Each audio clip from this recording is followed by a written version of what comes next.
And here comes the big one, the moment every NASCAR fan both dreads and expects at Daytona. The track is tight, the pack is 3 wide, the tension has been building lap after lap. Suddenly, chaos. Bubba Wallace makes a move, Kyle Busch gets caught in the middle, Bowman is slammed into the wall, Ricky Stenhouse Jr., Austin Cindric, Zane Smith, they're all swept up. And there's a big one here. Around goes Bubba. Busch is in it as well. There's Bowman. Bowman's in the wall. Stenhouse is in there. So too Cindric. And Zane Smith. In a matter of seconds, Daytona's legendary high banks turn into a scrapyard. Sparks, smoke, twisted sheet metal. It's the big one, and Wallace is standing right in the eye of the storm. In just 48 hours, the thunder of engines was replaced with a different kind of noise. Whispers, finger-pointing, and headlines about what was really going on inside 2311 Racing. This wasn't just a crash. This was a stress test for one of NASCAR's fastest-growing teams. Because here's the thing, you don't usually see a team owner publicly calling out his own driver. NASCAR is built on loyalty.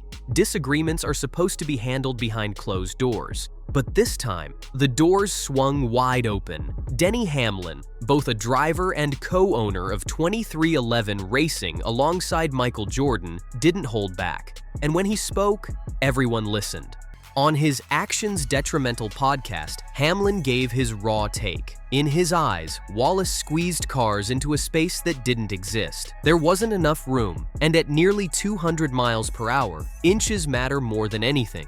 Hamlin said Wallace wrecked himself and he wrecked others. That's not teammate talk. That's not owner talk. That's blunt honesty in a sport where words can cut almost as deep as wrecks. Now picture it from Wallace's side, a driver who's worked tirelessly to prove himself in a sport where respect is earned slowly and lost instantly. He didn't clap back. He didn't throw Larson or anyone else under the bus. Instead, he owned it.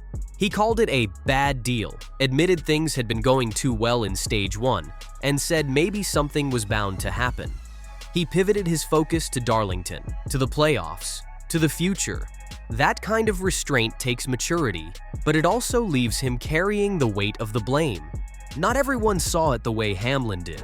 Freddie Kraft, Wallace's spotter, believed Kyle Larson played a bigger role. Larson, he said, tried to force the middle and put Wallace in a no-win situation. When you're boxed in at Daytona with cars above, below, and behind you, sometimes the wreck is inevitable. Kraft's take added another layer of complexity. Was this really Wallace forcing the issue, or was it Larson's aggression that lit the match? This is where the debate gets messy, because crashes like this don't have one neat answer.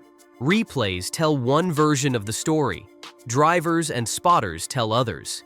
And in the middle of it all, fans choose sides, dissecting every frame of video like it's evidence in a courtroom. Was Wallace reckless? Was Larson ruthless? Did Kraft miss the call? NASCAR thrives on this kind of controversy. But here's why this wreck mattered so much. It wasn't just about cars. It was about relationships. Hamlin wasn't just another driver angry in the heat of the moment. He's Wallace's boss, his teammate, and in some ways, his mentor. For him to say his own driver caused the wreck was like airing family business on live TV.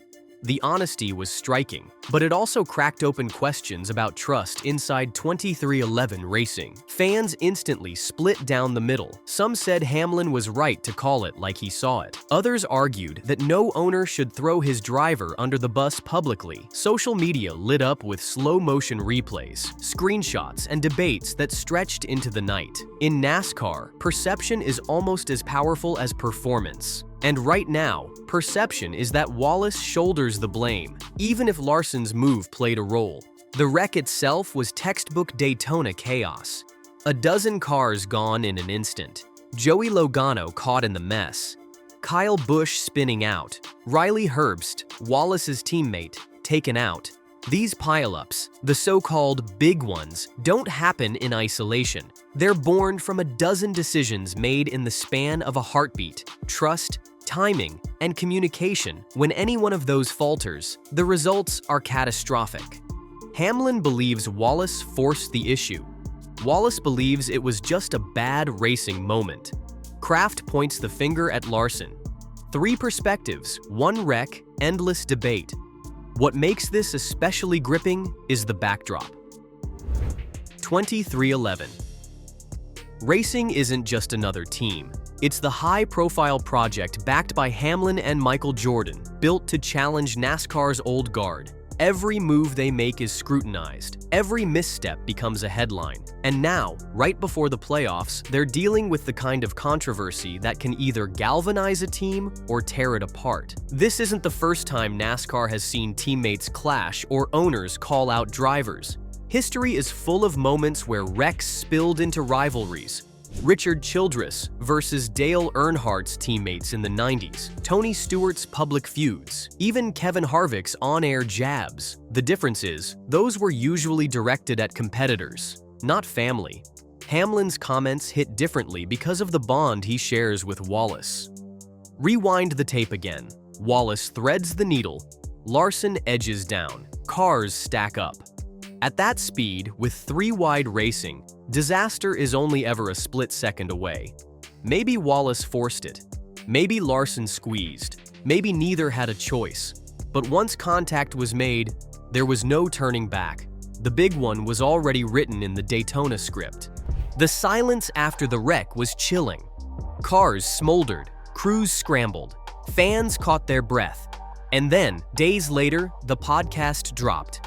Hamlin's words hit like another crash. Blunt, unfiltered, impossible to ignore. This is bigger than one wreck. It's about team chemistry, about the balance between honesty and loyalty, about how a single moment can test the foundation of a team built to win championships.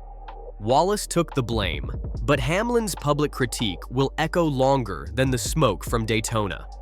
As the playoffs loom, the spotlight only grows harsher. Can Wallace prove himself at Darlington and beyond, shaking off the wreck and the headlines? Can Hamlin juggle being both a competitor and a team owner without fracturing the trust inside 2311? And how does Larson fit into all this, as an innocent bystander or an instigator whose move lit the fuse? Fans will keep debating, replaying, and relitigating the wreck. That's what makes NASCAR more than just racing. It's drama, it's emotion, it's the human side of high-speed competition. The wreck at Daytona gave us the spectacle. Hamlin's words gave us the storyline, and the weeks ahead will reveal whether 2311 racing emerges stronger or splinters under the weight of pressure. Because in the end, this wasn't just about one bad move on the track. It was about trust, loyalty, and what happens when those things collide at 190 miles per hour.